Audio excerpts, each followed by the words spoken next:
ত্রয়োদশ জাতীয় সংসদ নির্বাচনে ৩৫ বিজিবি ৩টি জেলায় বর্তমানে মোতায়েন রয়েছে। জামালপুর জেলা, টাঙ্গাইল জেলা এবং কুড়িগ্রাম জেলা। কুড়িগ্রাম জেলার সীমান্তবর্তী 2টি উপজেলায় আমরা দায়িত্ব পালন করব। মোট 21টি উপজেলা আমরা দায়িত্ব পালন করব। 21টি উপজেলার মধ্যে 4টি উপজেলা সীমান্তবর্তী হয়, সেখানে ৩৫ বিজিবি তথা জামালপুর ব্যাটালিয়ন এককভাবে দায়িত্ব পালন করবে।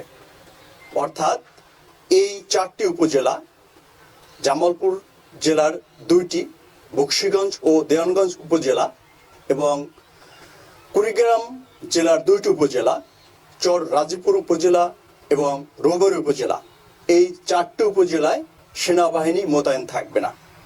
এককভাবে বিজিবি মোতায়েন থাকবে এবং আমরা বেসামরিক প্রশাসনকে সর্বাত্মক সহযোগিতা প্রদান করব।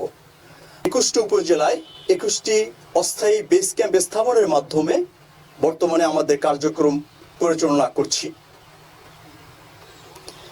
এর মধ্যে জামালপুর জেলার 7টি বেস ক্যাম্পে আমরা মোট 16 প্লাটুন বিজিবি সদস্য, টাঙ্গাইল জেলার 12টি বেস ক্যাম্পে মোট 19 প্লাটুন বিজিবি সদস্য এবং কুড়িগ্রাম জেলার 2টি উপজেলায় মোট 8 প্লাটুন বিজিবি সদস্য, সর্বমোট 43 প্লাটুন বিজিবি সদস্য আমরা মোতায়েন করেছি। পজিটিভ জিনিসটাকে হাইলাইট করবেন। ইনশাআল্লাহ আপনারা যদি পজিটিভ জিনিস হাইলাইট করেন, 35 বিজিবির সকল সদস্যদের পক্ষ থেকে আপনাদেরকে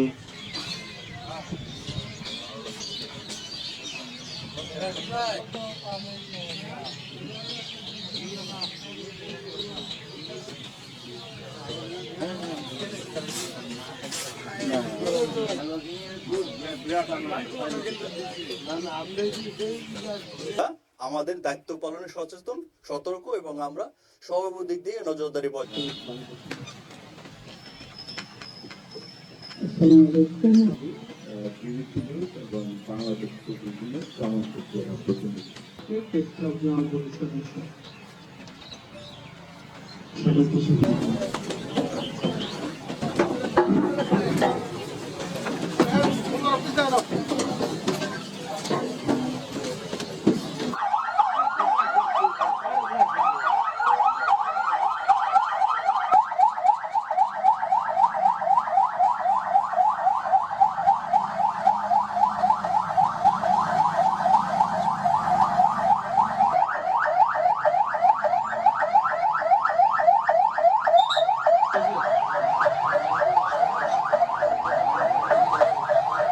আসন্ন